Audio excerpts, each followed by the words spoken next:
ఉత్తరప్రదేశ్లోని ఫతేపూర్ ఎన్నికల ప్రచార సభలో ప్రధాని మోదీ ప్రసంగిస్తున్నారు. ప్రత్యక్ష ప్రసారం ద్వారా చూద్దాం.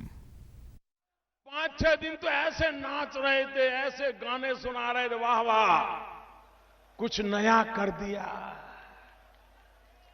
और जैसे ही नामांकन भरना शुरू हुआ, एक के बाद एक पत्ते खुलने लगे। पहले सपा वाले कहते थे हम किसी से समझौता नहीं करेंगे, 2/3 बहुमत से पहले से ज्यादा सीट लेकर के आएंगे। थोड़े दिन के बाद वो बोलना बंद हो गया। बाद में वो कहने लगे अब हम 2 लोग मिल गए हैं तो हम भारी बहुमत से जीत करके आएंगे। लेकिन आज श्रीमान अखिलेश जी ने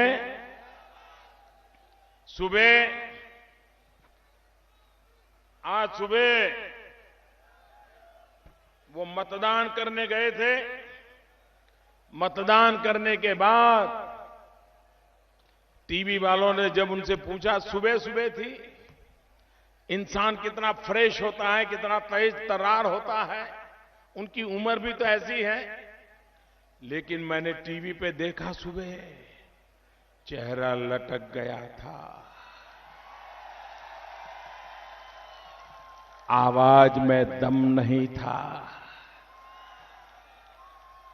डरे हुए शब्द खोज रहे थे। आप देखना टीवी पे वो चल रहा था उनका, जैसे बाजी हार चुके हैं। बड़ी मुश्किल से बोले, बड़ी मुश्किल से। चुनाव के शुरू में अकेले जीतेंगे कहते थे, फिर कहते थे समझौता किया है इसलिए जीतेंगे। आज सुबह कह रहे थे हमारी पार्टी सबसे बड़ी पार्टी तो बनेगी। क्या हो गया भाई, अभी तो तीसरा चरण हुआ नहीं है पूरा और आपके हौसले पस्त हो गए। कारण ये जनता जनार्दन है, कारण ये जनता जनार्दन है। अब देश झूठ को स्वीकार नहीं करता है, देश गलतियों को तो माफ करता है, लेकिन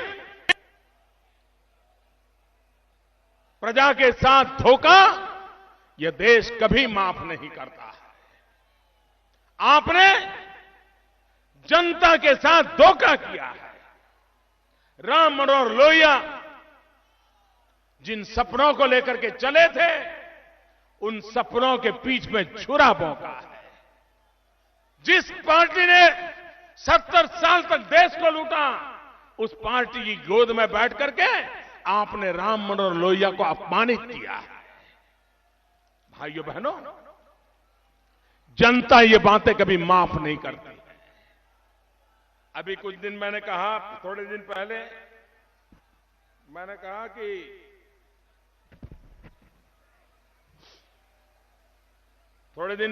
कहा कि उत्तर प्रदेश में थाना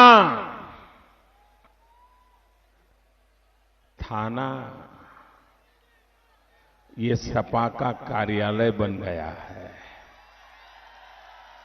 बनाए कि नहीं बनाए, बनाए कि नहीं बनाए, बनाए कि नहीं बनाए। और ये पुलिस वालों की मंजूरी से नहीं बना है, ये पुलिस वालों की मजबूरी से बना है। उनको अगर करोगे तो तबादला हो जाएगा, अगर हमारी बात नहीं मानोगे तो नौकरी से घर चले जाओगे। उनको डराकर धमका करके पुलिस थानों को सपा के कार्यालयों में परिवर्तित कर दिया गया।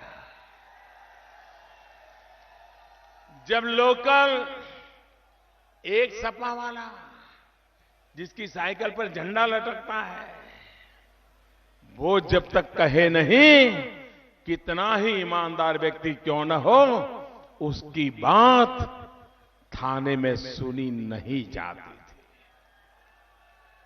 भाइयों बहनों,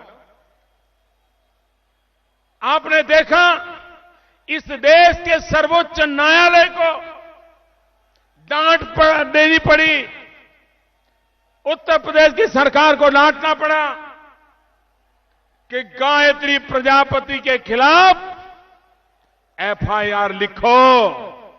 इस देश में एक थाने में एफआईआर लिखवाने के लिए सुप्रीम कोर्ट को बीच में आना पड़ा। भाइयों बहनों, जिस देश राज्य में थाने का यह हाल होगा, बलात्कार करने वालों को खुली छूट होगी और न्याय पाने के लिए तरस रही मां को, बेटी को सुप्रीम कोर्ट के दरवाजे खटखटाने पड़े। ये कौन सा काम किया आपने अखिलेश जी?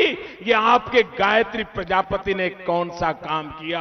आपके एमएलए के नाम आ रहे हैं, बलात्कार, उसके बाद हत्या। ये काम कौन से काम है? जरा उत्तर प्रदेश की जनता को गिनाओ तो। क्या ऐसे काम करने के लिए उनको बिठाया भाई?